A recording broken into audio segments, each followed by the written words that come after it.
Nous sommes devant un enseignement. Tout peuple de Dieu, connaissant les temps, ce serait bien de vous approcher plus de Dieu qu'avant. La parole de Dieu a parlé d'un jugement.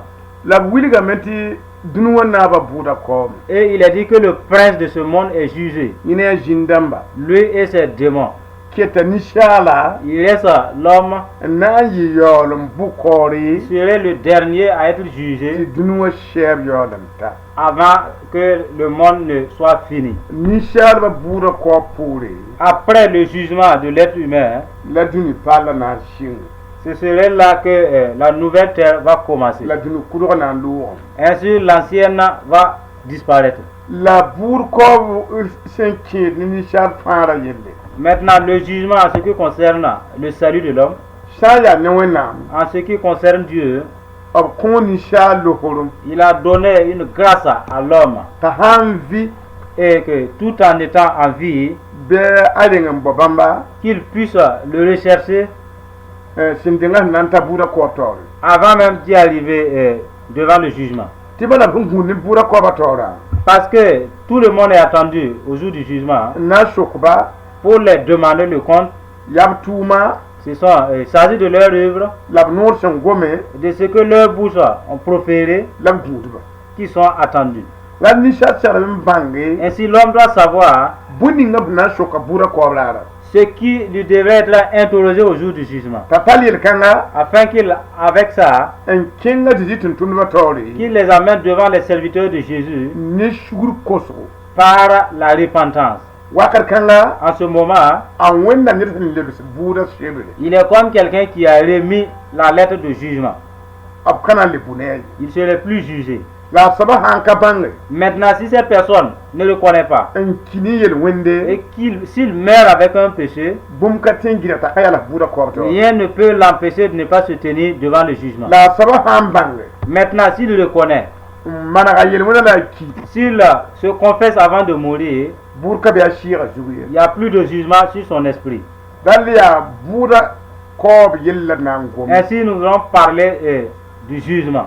Des milliers de personnes sont dans la vallée du jugement. J'aimerais pour vous qui êtes toujours vivants, comprenez bien que cela puisse vous aider. Je vais lire dans Romains chapitre 2, partie du verset 1. Dieu le juste juge. Oh, homme, qui que tu sois, toi qui juges, tu es donc inexcusable. Car en jugeant les autres, tu te condamnes toi-même. Puisque toi qui juges, tu fais les mêmes choses. Nous savons en effet que le jugement de Dieu contre ceux qui commettent de telles choses est selon la vérité. Homme, et penses-tu qu'il juge ceux qui commettent de telles choses et qui les fait, que tu échapperas au jugement de Dieu, ou méprises-tu les richesses de sa bonté, de sa patience innombrable, ne reconnaissant pas que la bonté de Dieu te pousse à la repentance, mais par ton endurcissement et par ton cœur impénitent, tu t'amasses un trésor de colère pour le jour de la colère et de la manifestation du juste jugement de Dieu, qui rendra à chacun selon ses œuvres, réservant la vie éternelle à ceux qui, par la persévérance à bien faire, cherchant l'honneur, la gloire et l'immortalité. Mais l'irritation et la colère à ceux qui par esprit de dispute sont rebelles à la vérité et obéissant à l'injustice. Tribulation et angoisse sur toute âme d'homme qui fait le mal. C'est ce passage que nous voulons que vous compreniez. Il y a un jugement entre les gens et le ciel. Maintenant, si vous traversez le jugement, c'est là que vous pourrez rentrer au ciel. Maintenant, la parole nous démontre des caractères avec lesquels vous ne pouvez pas aller au ciel. L'apôtre dit, le jugement de Dieu serait d'une manière efficace. Il n'y a pas de lien familial. Il n'y a pas d'amitié. Il n'y a pas question d'affaires d'argent. Il est dit que ce serait d'une manière efficace. Et la parole dit, tout homme ou toute femme qui juge ses prochains, tu serais donc inexcusable. Parce que Dieu a dit, ne condamne pas quelqu'un d'autre. Et tu ne seras pas condamné. Maintenant, si tu essaies, tu mesures pour les gens, de la même tu serais mesuré. Le jour du jugement, voici la question qu'on va te poser. Toi qui es toujours vivant, voici ta chance. Tu as reconnu. Ma langue critique les gens et condamne les autres. Puisque tu viens d'entendre, que vas-tu faire? Tu vas aller demander pardon du fait que tu juges les autres et tu serais jugé. Si tu te répands, ce qui suit, tu dois te prendre garde parce que tu reconnais que l'affaire t'attend devant, peut t'attendre devant. C'est là que tu pourrais t'échapper, te sauver du dernier jugement. Maintenant, si tu méprises cette parole et si tu es en compagnie avec ceux qui jugent, toi qui es auditeur, tu iras au jugement avec celui-là qui parlait. Tu peux causer avec quelqu'un et aller au jugement. Parce qu'il y a des gens qui ne craignent pas le jugement. Si tu causes avec eux, ils vont te détourner de la loi de Dieu en jugeant les autres. Puisque tu vas te joindre, tu serais jugé aussi. Ainsi, prends garde. Parce que tu ne dois pas être à n'importe quelle compagnie. Et tu ne dois pas rétorquer à n'importe quelle parole. Dans ce passage, nous voyons qu'au jour du jugement, ils vont parler de ceux qui jugeaient les autres. La parole nous dit, tu te juges toi-même. Ce n'est pas à quelqu'un que tu juges. Parce qu'on va te mesurer. Cela fait que c'est à toi que tu mesurais. Si tu fais du bien, c'est à toi. Si tu as bien parlé, c'est fut pour toi. Si tu as parlé plus nuit les affaires des autres, c'est fut pour toi. C'est pour cela que cette révélation va vous aider, afin que tu te repentes et que tu temporises de tes jugements pour ne pas aller pleurer. La parole dit, tu juges les autres et toi-même tu fais les mêmes choses.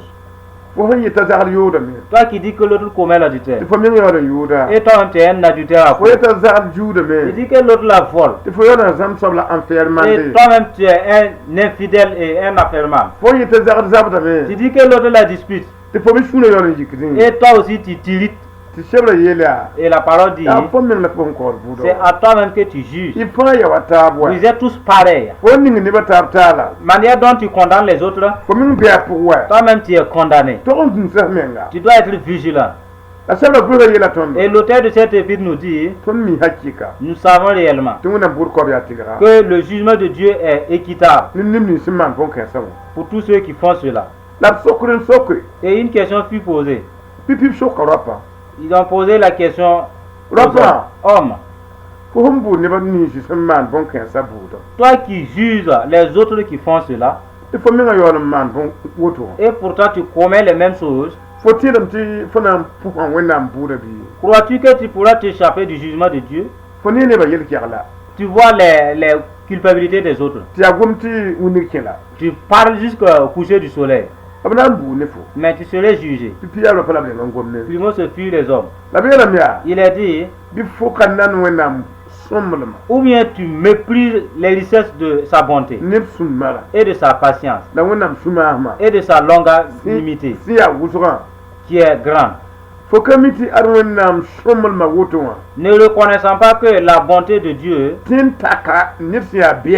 peut pousser un coupable à la repentance. Et toi qui le critiquais qu'il commettait l'adultère, cela prend fin. Tu disais qu'il était voleur, cela prend fin. Dieu lui a éclairé, il est allé se repentir. Dieu lui a pardonné. Maintenant, l'affaire revient à toi. Je ne sais pas qui t'a mis au monde et t'a élevé. Si tu n'as pas appris à obéir, c'est qu'il t'a fait du tort. Il ne t'a jamais fait du bien. Du fait qu'il t'a pas appris à obéir. Et il a fait que tu ne crains pas Dieu.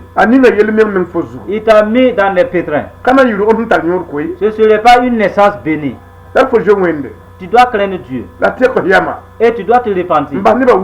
Cesse de critiquer les autres.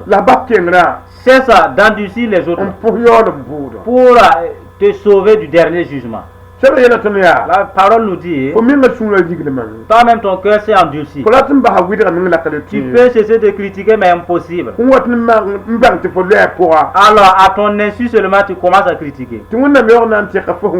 Et pourtant Dieu va changer celui dont tu critiques.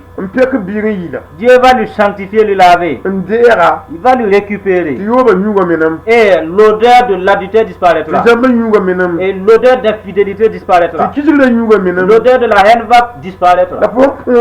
Maintenant, toi qui es corrompu, que vas-tu faire? Mon frère, répands-toi. Femme bien-aimée, que ta bouche ne te met pas dans des problèmes. La parole dit, ceux qui font de la sorte, alors ils s'amassent la colère de Dieu pour eux-mêmes, pour le juge du jugement. Parce que la vengeance a un jour fixé pour tous les habitants de la terre. Vous voyez?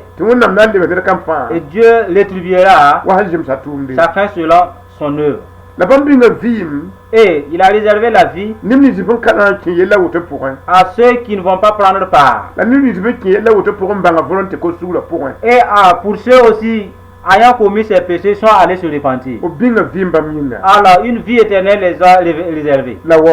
Et un honneur. Vous voyez? Là c'est une bonne nouvelle que vous venez d'entendre. Ainsi répentez-vous. Parce qu'il y a un jour de jugement qui vient. Et vous qui vivez dans la chair, vous volez, vous trahissez, vous mettez l'adultère, vous êtes ivrogne et devin. Votre esprit amasse tous ces problèmes devant le jugement. Maintenant, pendant qu'il n'est pas encore arrivé, si tu te précipites et tu te confesses pour demander pardon au nom de Jésus, alors Jésus te décharge de ces fardeaux-là. Et Dieu va te sauver. Vous voyez? Nous allons lire dans Nombre chapitre 14 et le verset 18. Le remède y est. Dans ce passage, il est dit: L'Éternel est lent à la colère et riche en bonté. Il pardonne l'iniquité et la rébellion, mais il ne tient point le coupable pour innocent. Il punit l'iniquité des pères sur les enfants jusqu'à la 3e et la 4e génération. La parole de Dieu dit: toi qui viens de l'entendre, sache que j'ai de l'amour. Viens, confesse cela. Je vais te pardonner. Je vais te récupérer. Confesse. Je vais te pardonner. Mais je ne vais pas te justifier, te rendre innocent. À moins que tu aies ouvert la bouche, t'agenouiller devant mes serviteurs et qu'ils me fassent part de cette affaire et que je manifeste mon amour envers toi. Si tu veux être innocent, que ton mensonge ne vaut pas la peine d'être confessé. Ta colère là, cela ne vaut pas d'une confession. Le voile ne vaut pas une confession. La parole de Dieu dit: je vais juger avec toi. Tu ne vas pas t'échapper au jour du jugement. C'est une parole d'opportunité pour toi. Il nous a dit, c'est dans Matthieu chapitre 12 et à partir du verset 37 qui nous est parlé. Et si vous obéissez, cela va vous être bénéfique. Il est dit dans ce passage: car tes paroles, par tes paroles tu seras justifié, et par tes paroles tu seras condamné. Dans ce passage, Jésus dit: tu as critiqué les gens et tu étais condamné. Tu as menti et tu as été condamné. Tu as haï les gens. Tu as critiqué même le président de votre pays. Et tous ces péchés sont sur toi. La parole de Dieu dit: alors tu es condamné. Voici ta chance. Tu vas aller confesser cela devant le serviteur de Jésus. Ceux qui ont l'autorité pour pardonner. Tu vas leur dire clairement que ta bouche t'a condamné. Tu critiques le chef de ton pays et ceux qui te nourrissent aussi, et même tes voisins, et même les enfants des autres. Ta langue parle au hasard. Tu as entendu et tu es dans des problèmes. Si tu demandes pardon, Jésus dit: en tout cas tu t'étais condamné, mais du fait que tu t'es confessé, tu es justifié. Je te pardonne. Ne recommence plus. Vous voyez? C'est pour cela qu'il nous a dit dans Romains chapitre 10 verset 10 qui nous a enseigné là-bas. Cela mérite une réflexion aussi, afin que vous puissiez vous retirer de ce jugement programmé devant vous. Dans ce passage, il est dit: car c'est en croyant du cœur qu'on parvient à la justice. C'est en confessant de la bouche qu'on témoigne qu'on parvient au salut. C'est là ce que dit l'Écriture. La parole nous dit: toi qui appliques que tu es coupable et tu crois que c'est vrai, Il dirait que du fait que tu crois, tu es juste. Maintenant, puisque tu veux le salut réel, c'est par le témoignage de ta bouche que tu vas confesser afin que Dieu te pardonne et que tu parviennes maintenant au salut. Ne crois pas au baptême d'eau que tu as reçu. Et pourtant tu continues de mentir. Ne te confie pas au baptême et tu continues de commettre l'adultère. Et tu tiries toujours. Parle par ta bouche pour être sauvé. Le dernier jugement, c'est ta bouche qui peut te sauver. De même que ta bouche t'a induit dans ses péchés. Tu as entendu. Voici sa solution. Je vais vous conduire devant Dieu. Tout ce que je vais dire, vous allez croire et répéter après moi, afin que Dieu puisse vous pardonner. Tu vas dire, Dieu de vérité, j'ai entendu ta parole, mais je critique. J'ai la haine envers les autres et je milite. Je suis infidèle. Je commets l'adultère. Je suis colérique et je ne gracie pas. J'avorte et je viens devant toi avec ces péchés. Je demande pardon à Dieu au nom de Jésus. Je pardonne à mes ennemis et je reçois ton pardon dans mon cœur par ma foi au nom de Jésus. Ainsi, ôte mon nom du jour de jugement afin que je puisse parvenir dans ton royaume.